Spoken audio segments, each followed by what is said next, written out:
we'll play a hornpipe next, and the tempo will be about the same, although at one time it was different.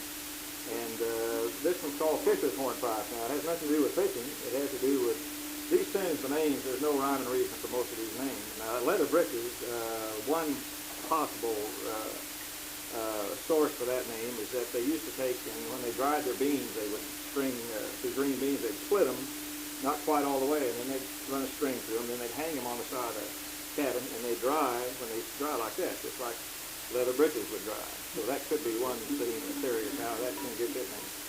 But this one's called Fisher, F-I-S-H-A-R, hornpipe, and the reason it has this name is at first, the age of these tunes is just strictly determined by the first time they see reference to them in some kind of writing, or they were printed in a music book. And this was in 1770 something. A man named Fisher in England printed a book of different tunes, and this was one of the hornpipes. It didn't have a name, and so they call it Fisher's Hornpipe. Very often you'll remember something that you heard in music somewhere that will make you think of these tunes, and they're played very frequently. Turkey in the Straw, of course, is something that's played a lot. This Fisher's Hornpipe, very often you will hear it in other sources besides the fiddle.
That was a hornpipe. You know, the light's bad in here. I'm going to put these glasses on. Now, let's make it brighter.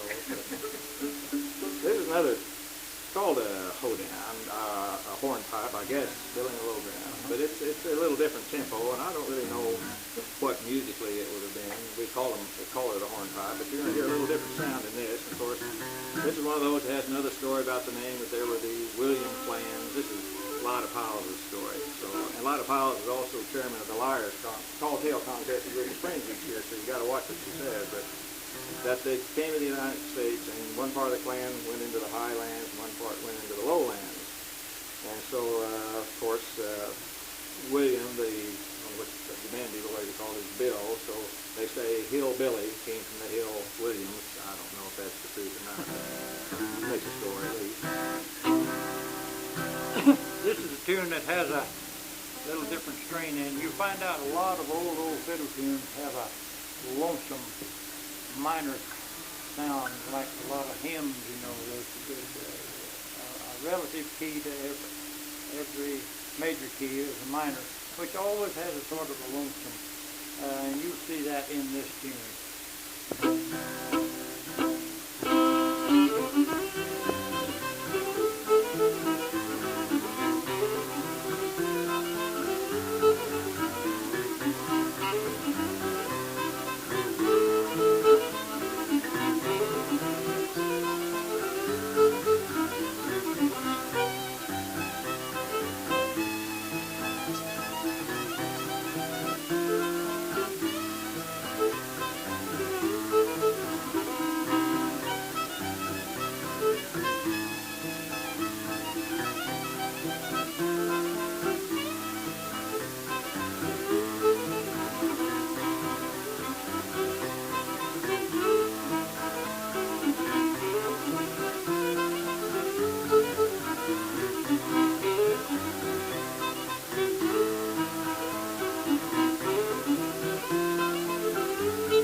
later on a better example of this, but you'll notice in this type of music, you always have a kind of a drone sound going through it. Well, the reason is that back, of course, the violin, as it is now, or fiddle, which is no different, just whatever you want, whichever way you want to call it, came into use. It was already in the British Isles, and in fact, it's everywhere. The violin, the fiddle is played. This is probably, just like I say in there, the most usually expressed folk music more than any other instrument in the world, in Western civilization. And finally, Prince Charles was quite a boy when he was in the British throne, and then the Jacobites came along in the 1700s and got rid of him, and they got rid of his bagpipe too. It became against the law to play a bagpipe. He was thrown in jail if he played a bagpipe. So the instrument had been hanging along in the background, just was able to move right in, take all these tunes that the bagpipe had played. Of course, the violin had been coming on more as a little easier to play than a bagpipe. So that's when you hear a sound like a bagpipe. We'll play some later on and get more of that sound, but that's what you're going to hear a lot of times. Let's see. Now we'll play an old tune here. It's called "The Flowers of Edinburgh." You can tell some of that there. Flowers of Edinburgh is very, very old tune. I think the oldest tune I know. And I know that I'm one of the fourth generation who played it, because my father didn't play, but uncles did, grandfather played, and great-grandfather played. And that has been passed on down to me. And it's another tune that has a minor sound in it. Very pretty little tune. It's sort of a, well, it's as much of a march as anything else. But it's rather a soft, honey tune and pretty.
Big one at the end.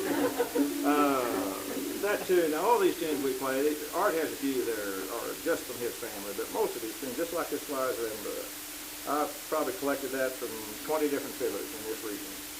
And it's been around in this part of the country a long time. There's a story at during the Battle of Wilson Creek that a woman brought her son to General Lyon the night before the Battle of Wilson Creek and asked if he could be the drummer boy. And so Lyon had his fifer come in, and the tune, the story says, this fifer straightened himself up and played the Flowers of Edinburgh, because it has a broken time to it. It's kind of hard to keep time to, and that's kind of a test of a good drummer, was whether he could keep cadence to that tune.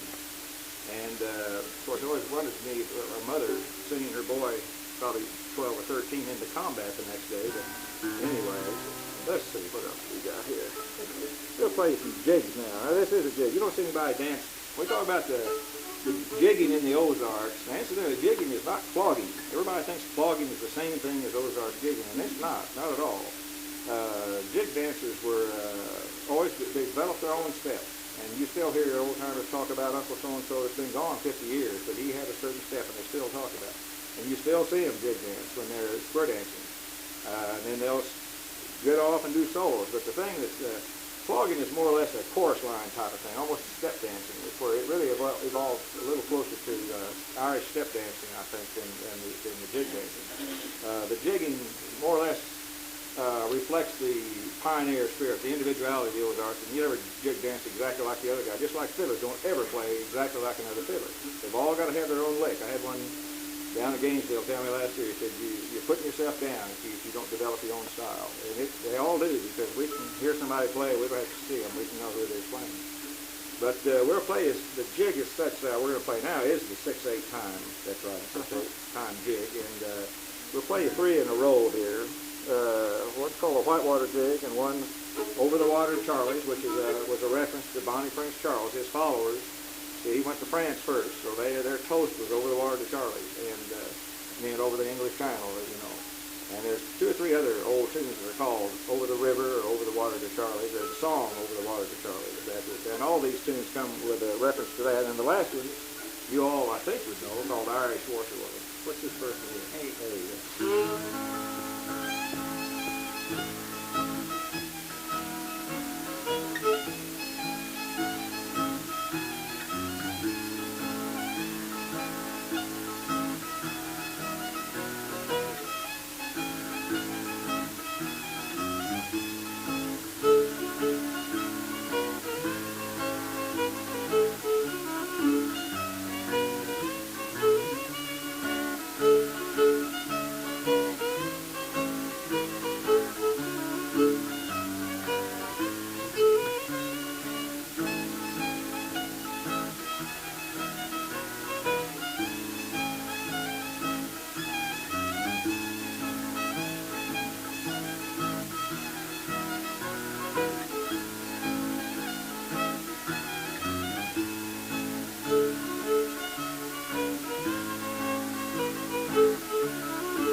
Point here to justify me, a guitar player. Now, today the guitar is the lead instrument as far as the seconding instruments go for fiddle music. But with tunes just like that, the best seconding instrument there is the piano. I can't get that, so I'll just hit it every tap. But the person on the piano can really roll those jigs out. That's why up in Cape Breton and Canada and all that area, and the French Canadians, they have a lot of seconds with the piano because they play lots of jigs still and lots of hornpipes, and the piano can really get that beat going. Now, my purpose in this thing is strictly, I'm a human metronome. That's all I am, really. To be quite honest, and they just love that, you know. But all I'm doing, really, is helping him keep time. Any fiddler that plays by himself, you'll hear them in contests sometime. They live somewhere where they don't have anybody else to play with, and they'll break time invariably, because you've got to have something to help you keep time. And so most of your second instruments now is the guitar. Now, this only came in about the Civil War, right? Maybe just before, but possibly right after, when the guitar began to come into families and everything where they could afford it, and when it really came over from Spain and Europe. Before that time, they may have used the banjo some, but mostly they just didn't have a accompanying instrument as far as another instrument went. So they would do all sorts of things. If there were two fiddlers, they were lucky enough to have two fiddlers in the community. One would chord, just hitting chords on the thing, while the other one played the melody. The spoons or the bones or the jaw bones, all that, anything like that, simply really was to help the fiddler keep his time, is what it was for. And we'll show you another thing we used to use in a little while. If I don't forget it, we'll do some fiddle sections. Let's see, what else we got here? That was a good. The word seconding, used as a verb, which you've already used, it's very common among this kind of music. It is simply another word for accompaniment. That's all it is. You second on the guitar instead of you play a second to the fiddle. Now we'll play a schottisch. And a schottisch was once a very common dance. And I've been to a couple of square dances where between sets, maybe very rarely anymore, maybe a couple would come out. Maybe the guy had on brogans and overalls and everything, but they do. This is one of the prettiest dances. Have any of you ever seen a Scottish dance? It's really a pretty dance, and they used to do it a lot, but it's practically gone from here now. Now the Scottish developed in Scotland, and then the Scottish got tired of it, but by that time Europe picked it up, and the Germans especially. Well, of course, Scottish is German for Scottish. And the Germans kept it up for a while, and then it got popular again in the British Isles, and they brought it on over to this country then, but they kept the German name for some reason, so that's what we call a Scottish. This is called Doc Jessup Scottish, and here again on the name, Doc Jessup was a doctor at Crane, Missouri, and an old fiddler we knew is gone now, Glenn Rickman, he heard Doc Jessup play this tune, so there's many tunes like this. They don't know what the name of it was, and Doc didn't know it, so they just named it after the guy that played it the most. So this is Doc Jessup Scottish.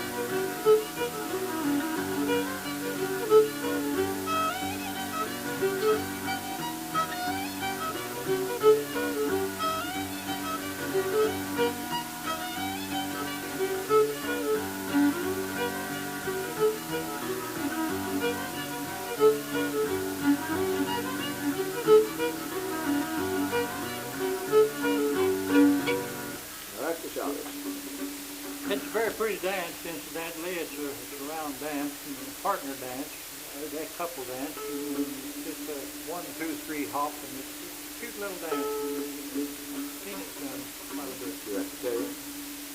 Go ahead, please. I'll let you talk a little bit. All right, this is the another 6/8 time, jig time in a way.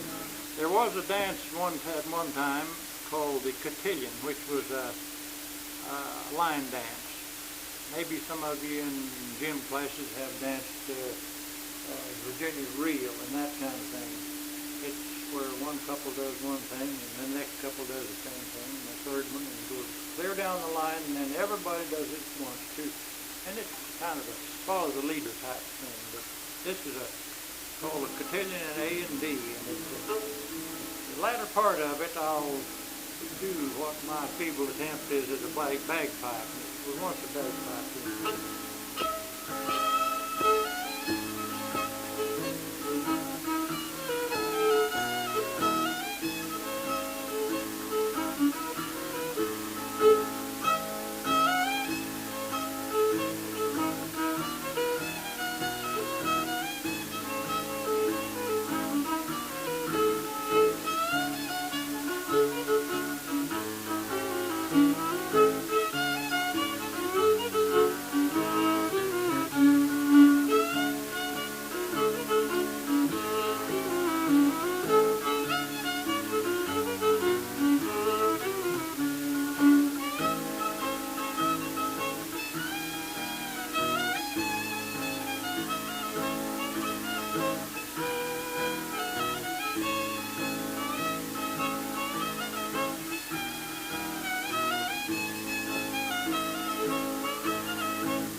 another one where a piano would really be able to, and good guitar players can really get it rolling too. Incidentally, I'll just tell I'm what you call a crowfoot guitar player. That's typical Ozarks. You get down in Texas, boy, they're just everywhere all over now. My varnish is all gone right here, and it's just like a new guitar up here. And you get into Texas style, and boy, they hit a chord every beat.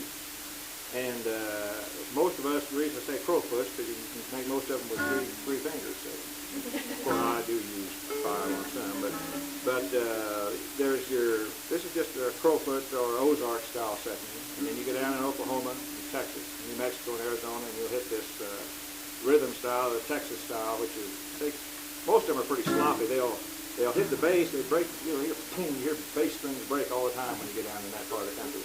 The good ones that hit the good clean chords, it really sounds good. And they'll go up and down the neck, and they'll hit a chord. Each time you tap your foot, they'll hit a different chord. It takes a good guitar player to do that. There's a lot of them can do it. Let's see, what else have we got here? Oh, all right. We've kind of hung around in the old days here. So we're going to come up around the turn of the century now, and probably right about in here, I'm no musicologist, but from what I read, this probably is where the black influence started to get into this music. They had learned a lot from us, and we were beginning to learn a lot from them, and there was a mixture of all this music in the South. The banjo was developed about this time, and the minstrel shows were developed about this time, about the 1830s, right around in there, 1820s and 1830s, right in there. We're going to play you 2 tunes, and one of them, the first one, is just exactly played now like it was when it was first printed in, I think it was 1832. It's called the Buffalo Gals. You're all familiar with it. You'll notice it you'll recognize it when we play it. In the South, they call it the Alabama Gals, but if you go to just a different area, you'll hear different names for these tunes. We're going to play a medley, play that one, and then we're going to play another one that's also a minstrel style tune, but really wasn't written until the latter part of the 19th century, and was written by a black composer. In fact, it's called Golden Slippers. But these tunes have held their identity, and like I say, very few of these people read music, but if they hold their identity, which is amazing. Let's see, the Buffalo Gals.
We'll jump back about the middle of the 19th century. There was a dance that had been in Europe and was just coming into the South about the time the Civil War started, and that was the waltz. And it really didn't really gain favor until after the war, and people got settled down again. And then, of course, I think a lot of the German immigrants they probably helped get it popular. But there's a real pretty waltz we're going to play it called Seamus O'Brien, an old Irish waltz. We learned this. We thought, it's a beautiful Irish waltz. These were Wolf Trap, and they had a bunch of Irish fiddlers there. We thought, well, we'll play them this waltz and see how they like it. Well, they'd never heard of it. They had us tape it, in fact. Well, I found out later that it was written in 1867 by a man named William Shakespeare Hayes, who lived in Cincinnati. So I'm sure the waltz, so he wrote words to it. That's pretty words to it, and we know a girl that sings them, but I'm sure the melody is an Irish thing.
Thank you. Just no money. We'll take that instead of credit. Now we'll come up after the Civil War into the latter part of the 19th century, and all these music seem to lead into other music. Now this is one, we'll call it music hall tunes. I don't know, it's before the blues and the rags tunes came, but this is kind of a break off from minstrel music, is what it was. And it was beginning to, it was the kind they played, now they had so many more centers of population. And you see the old westerns with the dance hall girls and all that. This is the type of music they used to play. So I'm going to play one here called Don't Love Nobody, which is, you'll hear this tune played in every key by every fiddler just about in all over the United States. So let's see, we can see it.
some of these on your program here. I got tired of playing some of these over and over. So now we're playing other. We never really had the polka until recently. Now you'll hear the polka everywhere now. Well, everywhere you go to where the fiddler's playing.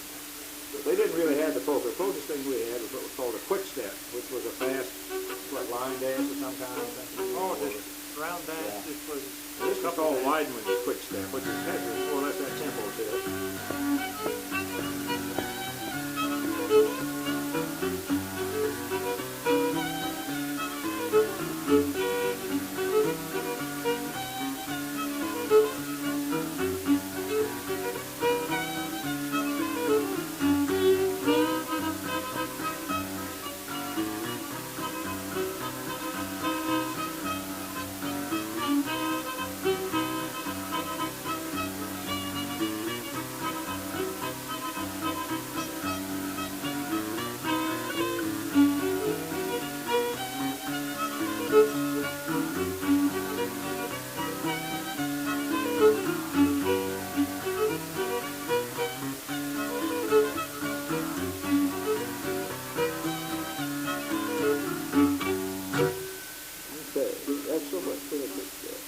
Now, into this century, the blues in this kind of music is not the black blues.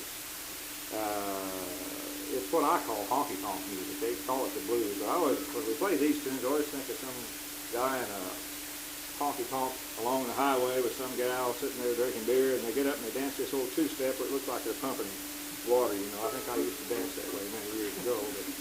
But this, you'll hear a lot of this, and they dance a lot of this. And they'll do this old two-step still in the hills. Any of you go down in there and watch them dance, you'll see them do that. It's called the Rabbit Foot Blues.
Talking to her.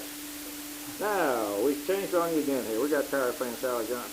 This is as close as we play to Texas style. There's a Texas style of fiddling, and there's a Texas swing, and they get all mixed up. Of course, you should all know who the kingpin of Texas swing is Bob Wills. And if you ever, my goodness, one time we were in California, Oklahoma, and some girl asked who is Bob Wills, and my heart almost stopped, because those people down there, you know, it's God Country and Bob Wills, and I'm never sure of the order, on how it comes. And he's still, when he passed away a long time ago. Yeah. And his records still, they reissue and reissue. And every fiddler you hear down there has played with Bob Wills, and all we can figure is they sit down with a record and play along with it. No, he couldn't have lived long enough to have all these different fiddlers say they played with Bob Wills.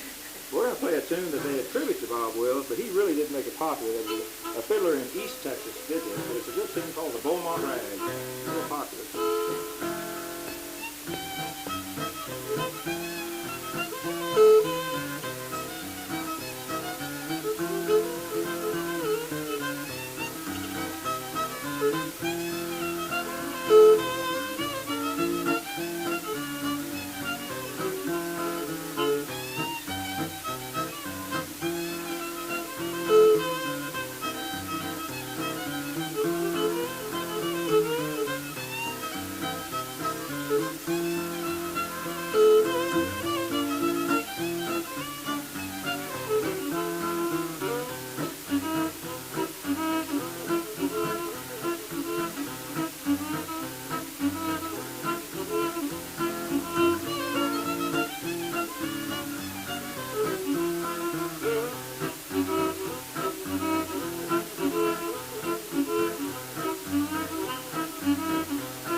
the first half of the program. More to come. More to come. Yeah, well, we'll just take a break here for a few minutes. So don't you just say one. All right. Yeah, well, all the old, but the communication hadn't come to Jackson yet that the war was over, so they went ahead and had the battle. And he won from the British, all right, but the War of 1812 was all over and finished when he had the battle, and he didn't know it. Now that's the tune you hear every fiddler play. Is the incidentally, anybody in here how many have a fiddler in their family? There's bound to be a few in this store up here. You don't even realize it here in Springfield, or even people down in the hills, in towns and stuff don't realize there's an undercurrent, almost a subculture that still runs through the Ozarks, still runs through all the Midwest. And especially you get out in Texas, Oklahoma, Arkansas, Missouri, and on into Tennessee, Kentucky, and Alabama, and those states. There are literally thousands of fiddlers. And there are hundreds of thousands of followers to this, but you never see publicity on it. Now, there'll be a fiddler jamboree in March at the North Arkansas Community College in Harrison, and there'll be probably 75 to 100 fiddlers there. And it's no contest, they just jam all day, and they fill that whole college. They turn the whole college over to them. Every classroom will have fiddlers in it. And then they have a stage where they run them, each one comes up and plays 3 tunes. And they'll run that from 9 in the morning till 9 that night. And they won't repeat a fiddler. They'll have different fiddlers going. And there's another big one that comes up in May at Compton Ridge down here is a big one. Now these are what we call jam sessions. In other words, it's just a bunch of musicians get together and they just sit around in groups and play, and then they have a stage and everything. But you'll hear all these tunes plus a lot of other tunes. And anybody else have another request? Yes. Well, yeah, indeed. Yeah, but it's equally popular. This is a tune that at a fiddler's contest very often, whoever the MC is, he thinks, well, I'll really put on a good thing here now. I'll let every fiddler come up, all of them come up on the stage and all play the same tune, which is a disaster to start with. And they come up, and Liberty is one of their favorite tunes to play. Most people, I guess, can play it, but no two fiddlers play it alike, and it's just chaos. They're never in tune together. Yeah. Nobody's in tune together, and it's pure chaos. That's why, boy, we need to get pure chaos. Yeah.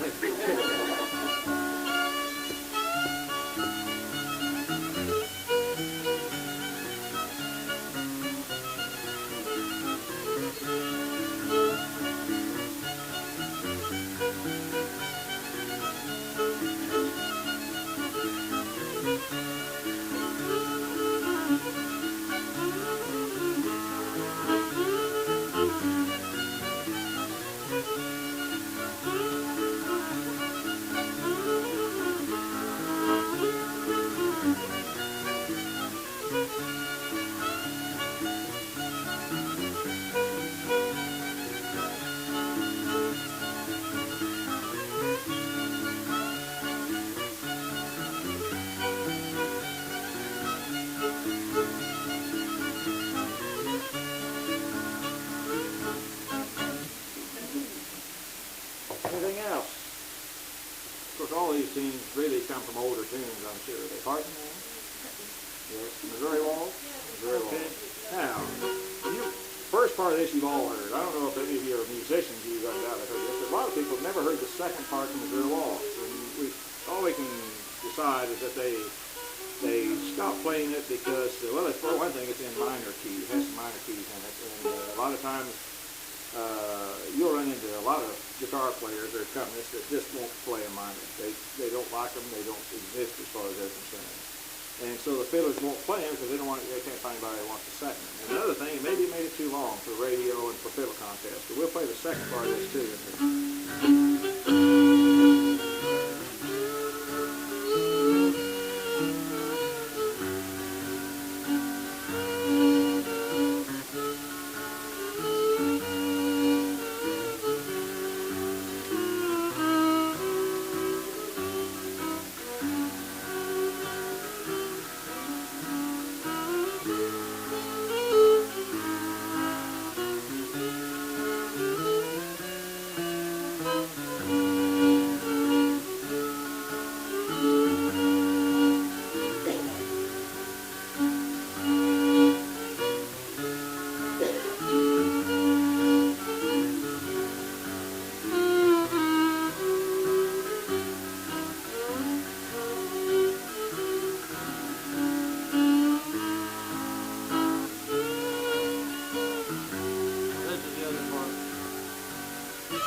second part's as pretty as the first part is.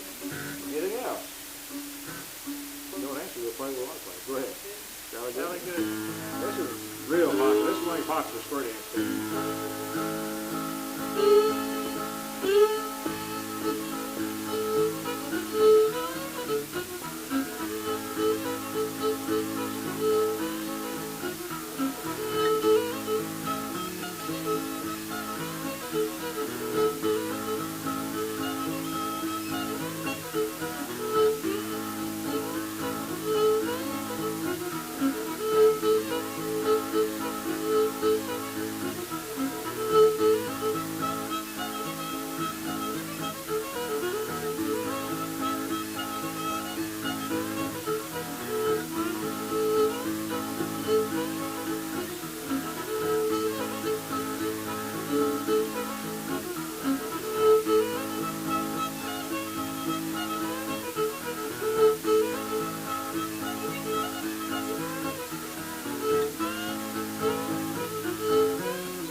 Practically all you heard were hornpipes and reels and that type of thing. And you down in here, you had a bigger variety at one time because you had those. Plus, it seemed we had more waltzes down here for some reason. I don't know why. And we had a lot of the jigs and the schottisches.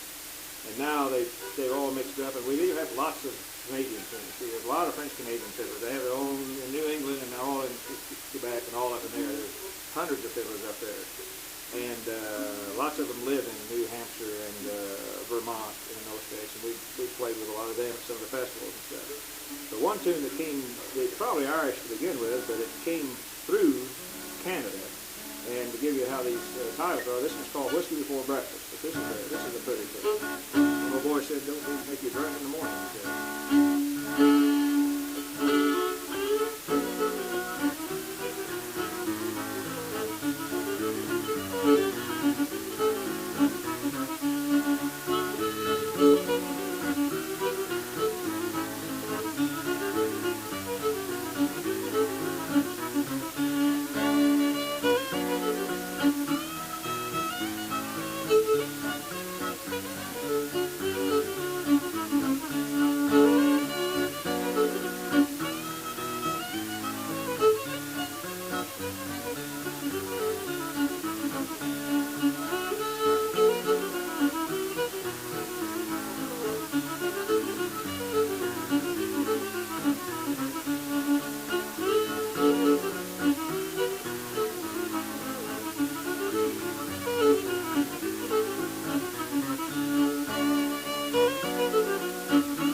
Got a lot of notes in it. You get it too fast, you just have to skip some of it, that's all. Yeah, look, now somebody raise their hand. We'll come out and play another. That's more towards the 20s. Now, when you go to these fields, you'll hear Over the Rainbow and Over a 4-day Clover. You'll hear all sorts of things at these fiddler jamborees. There's no set time they play.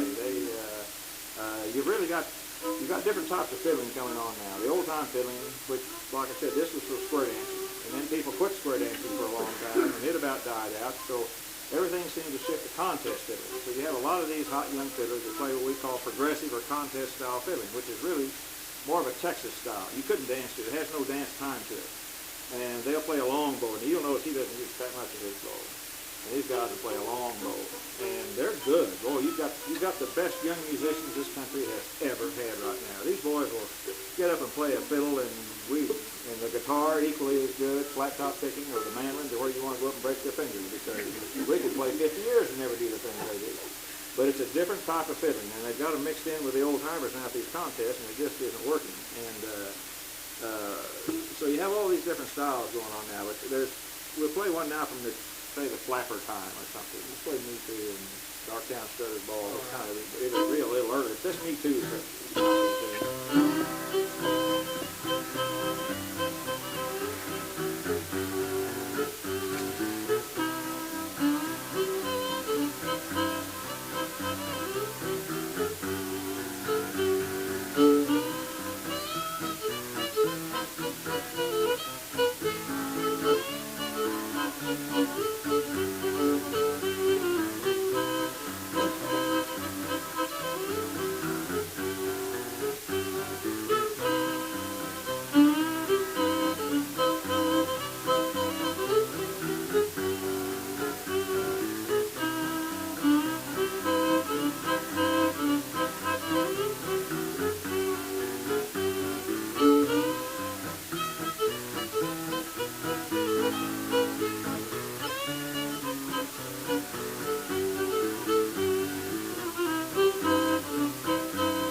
We'll play Tennessee Waltz.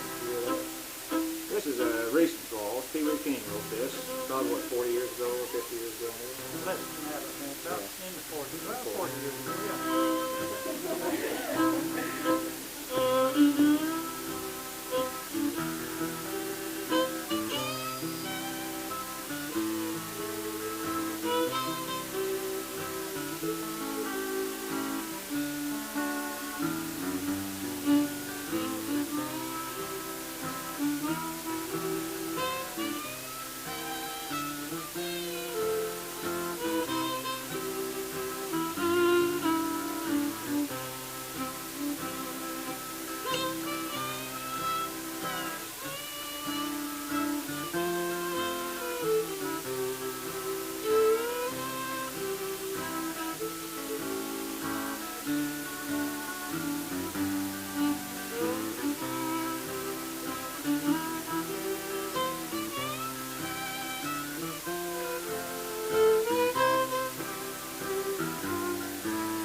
there which way?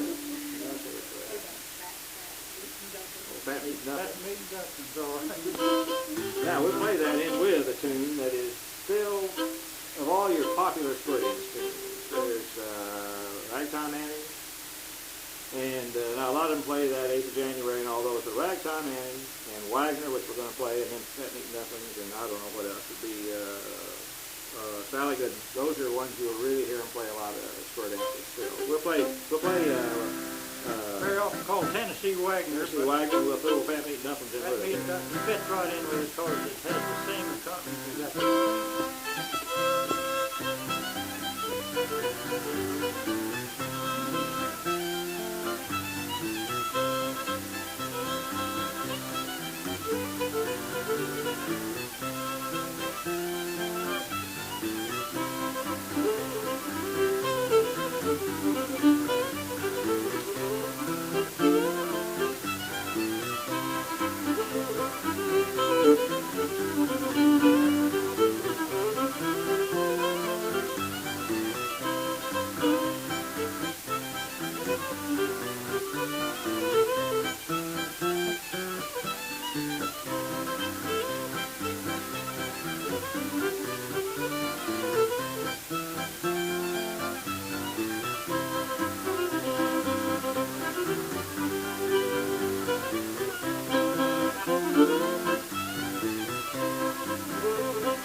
Yeah, we'll tell you.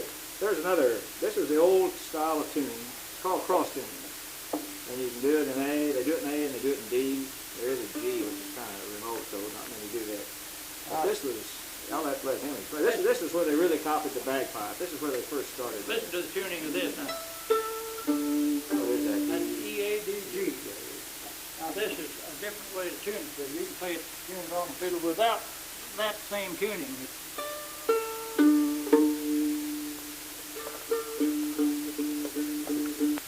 Time. They'll invariably speed up. And one of the biggest enemies to any group playing, especially at these jams we go to, especially there's the trouble with a banjo player. Nothing against banjo players, but what they'll do is they'll tend to speed up. They'll try to play the melody along with the fiddler. And the next thing you know, you got everybody going like this, and once you speed up, you can't slow down. You've got to stop.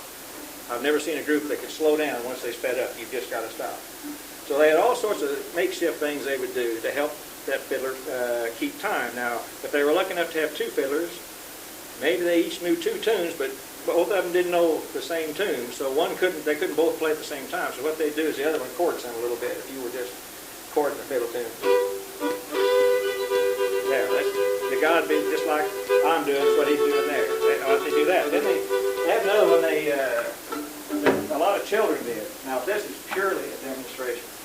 I didn't do this at all. But this is for those little first graders that were squirming on the floor there. They were, but we knew a lot of people that when they were younger did this. And as a child, they would sit on their uncle or their father's or their grandfather's lap.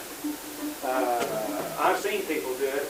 That did us. A woman down at Mountain View, she and her husband, she did it for her husband. It's called beating the sticks or beating the straws. And what I'll do is I'll help him keep cadence if I don't hit him on the head with these things. Now, they play Blue Mule. This is